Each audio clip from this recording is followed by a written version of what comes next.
Assalomu alaykum hurmatli o'quvchilar. Meni atim Ziyodxon Ag'ay. Alapqa rayonlik bilim berib bo'limida qarashdi. Oktyabr maktabida informatika predmetida saboq beraman. Bugungi sabog'imizning atalishi Python programmalov tilida grafika bilan ishto. Demak, abdan qiziq temaga kelib qolibmiz. Andamasa, maqsadlarimiz bilan tanishtirib o'taylik. Alg'achki maqsadimiz Turtle moduli bilan ishtoni o'rgatish. Demak, siziqchini aylana chiyu hikmalarni o'rganamiz, suratning ichini bo'yoni o'rganamiz, yana chilg'an chimalarda harakatlantiruv hikmalarini o'rganamiz. Mana ko'rdingizmi, qanday qiziqdi maqsadlarimiz bor. Aliment tarbiyalik maqsadlarimiz bo'lsa, o'quvchilarni programma tuzuvga qiziqtiruv, yana o'quvchilarni o'y yugurtirishni qalblantiruv. Andamizda boshladik. Python programmalov tilida grafikalik chizmalar bilan qanday qilib ishlasa bo'ladi, shu temani bugun sizlar bilan o'rganib ko'ramiz. Al uchun birinchi idle redaktor programmasini yuklab olamiz. Bu yerda shriftlarimiz bunday ko'rinishda turadi.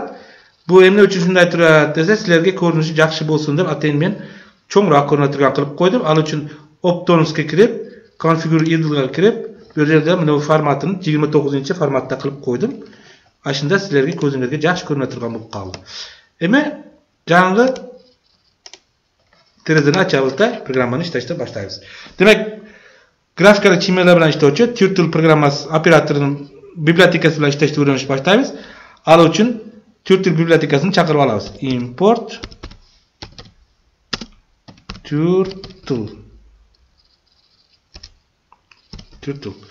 Turtle degan tashbaqa degan ma'noni beradi ekan. Nima qiladi Turtle? Turtle misol uchun Turtle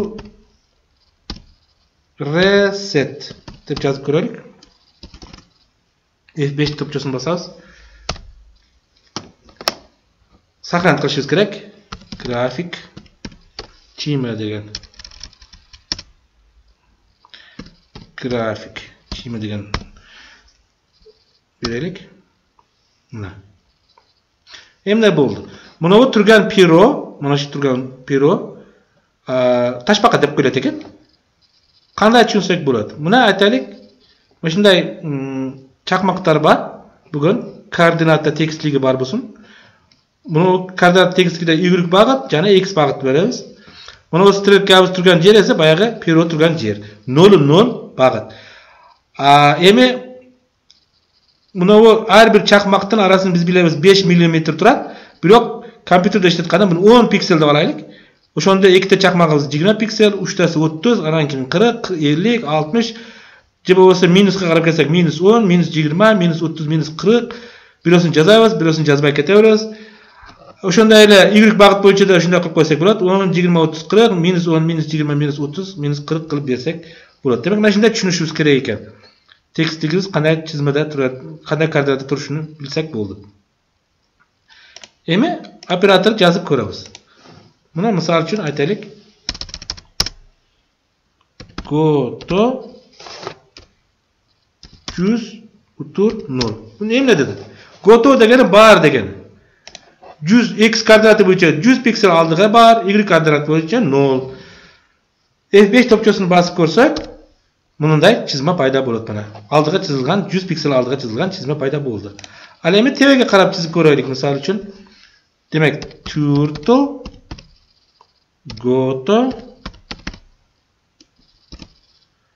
100 Endi qanday bo'ldi?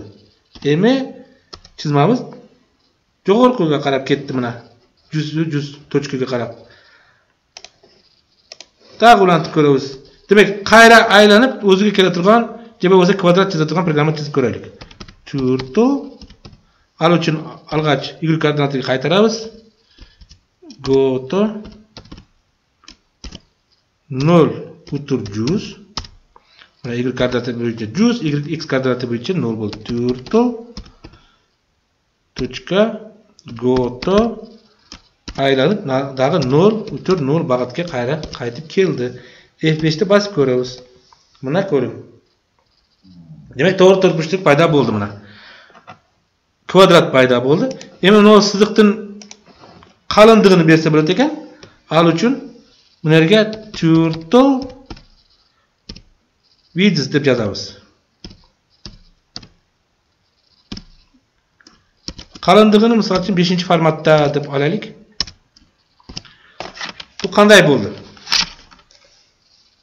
F5'te bassak, mana ko'rasizlar. Mana 5-ci formatda qalınlıqda chiqdi. Eme buni boshqacha yozib ko'rsak da bo'ladi. Misal üçün 50 deb yozsa bo'ladi, minus deb yozsa bo'ladi, biroq 1 deb 2 deb yozsa bo'ladi, biroq 50 deb yozib ko'rsak qanday bo'ladi ekan?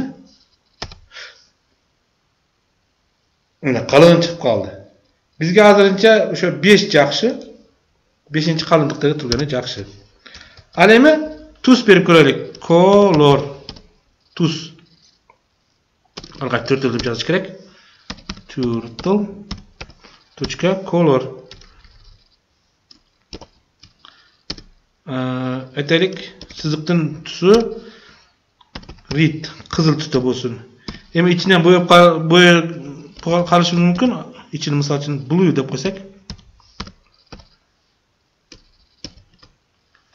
Bayağıday ko'k tusda bo'ladi ichi. Biroq hozircha ko'k tusda ichi bo'yalgan bo'lmaydi, sababi bunday ko'ramiz mana. Chiziqning o'zi qizil tusda bo'ldi, biroq ichi ko'k tusda bo'lgan yo'q. Sababi biz qayerdan qayergacha bo'yash kerak ekanligini ko'rsatib qo'ygan yo'qmiz. Al uchun biz turtle deb turib, begin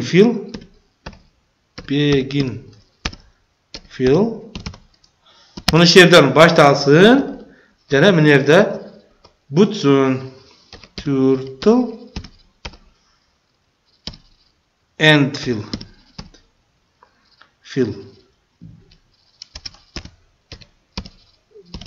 deb yozib qo'yishingiz kerak bo'ladi. Mana endi ko'ramiz. Endi ichi bo'yalgan bo'lib chiqadi. Mana bo'yalgan to'rt pushtoqcha bo'lsa kvadratning chizmasini ko'rdik. Biroq bizga bilib ko'rib turgan bo'lsangiz, buni turtle deb yozaverish abdan jaqib yotadi. Qanday qilsak shu turtlelarni yozavermasdan birgina buni operatorlar o'zi bilan ishlasa bo'la turgan qilib qo'ysa bo'ladi deb turgan bo'lsak, anda bunday yozish kerak bo'ladi. From turtle import yulduzcha. Ve ne dedik? Turtle uchun barliq operatorlarni bibliotekasini chaqirib qo'ygun dedik. Alemi barliq turtlelarni bunday qilib uchirib salsak bo'ladi. Mana.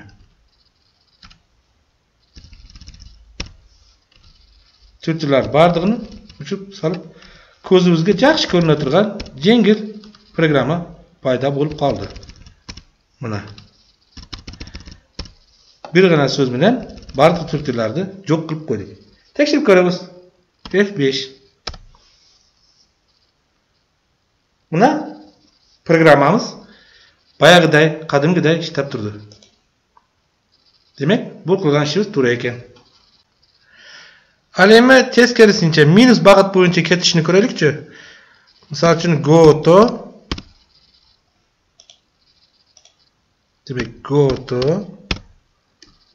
minus 50 butur 0. Cebe olsa jo'g'irqiga qarab go to minus 50 butur 50. Jana go to 0 butur 50. Mana. Ko'raylikchi qanday chizma paydo bo'ldi ekan. F5'te basıp ko'ramiz. Mana ikkita to'rt burchliq paydo bo'ldi, biroq ikkinchisini ichi bo'yalgan yo'q. Ikkinchisini da ichi bo'yalib qolsin deyish uchun biz jo'rg'ana bu yerda end fill degan operatorni olib bu yerdan oxirini qo'yib qo'yishimiz kerak. Buni tartib qo'ying mana. O'shanda ikkinchi to'rt burchliqda ichi bo'yalgan bo'lib qolishi kerak. Mana bo'ldi. Alemi ushul chizmamizdir mineriga bir aylan chizib qo'ysak, mashinaga o'xshagan figura paydo bo'ladi. Albatta biz buni peroni sekrib o'tib minerga kela turgan programma yozishimiz kerak. Sekrib o'ta turgan operatorning ati up deb sakrab o'ta turgan bor-ku. Up desak chizmasdan ketadi. Demek qayerga barsin? Go to 50.0 chekit boyunca barsin. Endi chizsin. Down. Down operatoru chizishni başlasın degani. Keyin aylana chizadigan operatorning ati circle. Circle deyiladi. Qaşanın içinde aylananın radiusi beriladi. Buna ko'ramiz. F5'te basib ko'ramiz.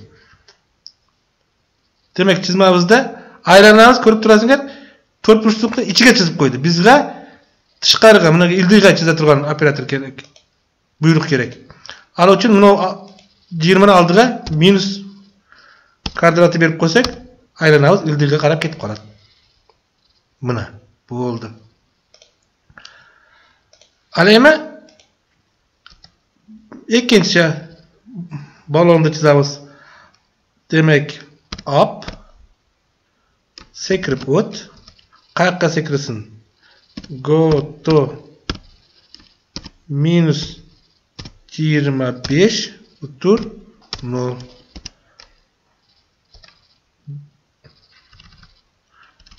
Down çizishni başta endi chizsin, aylana chizsin, circle. Radiusi 20 cho'nglikda bo'lsin. F5'te basamiz. Mana bo'ldi. Endi baldar shu yerga kelganda sizlarda shunday so'rov paydo bo'lib qolishi mumkin. Ag'ay, buna mashinani chizib qo'ydik. Shu mashinani jura turgan qilsa bo'lmaymi? Misol uchun buni o't tarafdan qarab, bu yoqqa qarab jurib ketsin. Shuna qilsa bo'ladimi deb so'rab qolishingiz mumkin. Bo'ladi. Nega bo'lmaydi ekan? Al uchun X tarafni o'zgaruvchi qilib yozib qo'yishingiz kerak bo'ladi. Buni hozir men sizlarga o'shuni ko'rsatib berayin. Demak, X vaqtda o'zgartirgan qilish uchun murdagi o'rgangan operatorimiz bor, for degan operator. Shuni oldingi savqlarda o'rganganmiz. X ning koordinatasi x in range bo'lsin 250 dan minus 250 gachayin minus 250 gachayin qadam minus 1 bo'lsin. Bu for operatori bilan burada tanishganmiz. Demek şu yerinde barliq operatorlarimizni mana shu yerga sijilib qo'yish kerak bo'ladi. For operatorni ichiga kirgizib qo'yamiz. Hal uchun mana.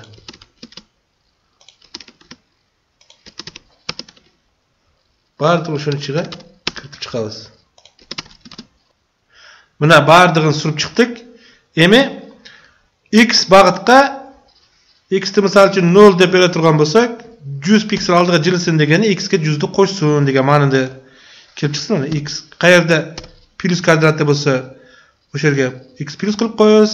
Alema 0 turgan bo'lsa, al yerda x ning o'qin x tarafdan 0 deb qo'ysak bo'ladi. Minus 50 dan oldiga bunday x ni o'zini qo'yib qo'ysangizda bo'ldi. O'zi minus 50 bo'lib qoladi. 0 da turgan bo'lsa 0, mana qayerda x bag'it turgan bo'lsa, x ga koordinata turgan bo'lsa, oldiga x qo'shib turamiz. Buni yerdan bitta bor ekan, mana. Mana. Endi F5 ni bosib ko'ramiz, qanday bo'ladi ekan.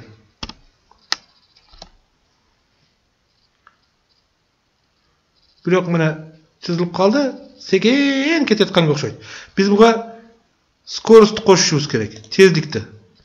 Tezlikni qo'shish uchun buni yerga traser degan operator bor ekan. Traser. Ildamdiq degan ma'noda beradi. Ildam ishlaydi. Misol uchun 5 deb qo'yamiz. F5 ni bosamiz mana. Masal bo'lsam tezligi oshdi mana. Andan da tezroq qilib qo'ysin desak, misol uchun 10 mana. F5. Mana tezlik ortdi. Biroq ko'rayotgan bo'lsanglar, orqasida chizib ketyapti. Bizga bir surat chizish kerak, anan uchirish kerak. Chizish kerak, anan uchirish kerak. Demak, har bir chizmani ortida bir uchira turgan operator qo'shib qo'yishimiz kerak ekan. Uchira turgan operatorda minerga qo'shib qo'ysak bo'ladi. Mana shu yerga clear operatorini qo'shib qo'yamiz. Demek bir çizat bir uçurup çıkar. Neticede maşinamız жүрüp ketayotganga o'xshab ko'rinadi. Mana ketdi mana. Demek bugün sizler bilen 4 burçluk çizişti, içini boyaştı, ana keyin aylanan çizişti. Jana o'sha aylanan figuralarımızды bardırın jıldırıştı da öğrenip gördük. Emin özüңөрgө tapşırmalardı algılap aldar. Demek tomonki suratlardı çiyip hareketke keltiruvchi programma tuzasan.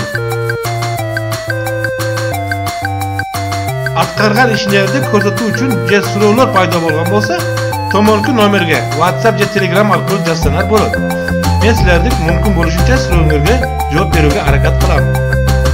Demek ushul bilan savolimiz bitdi. Ko'ngil burganinglar uchun rahmat. Bardiringlarga egilib qolaymiz.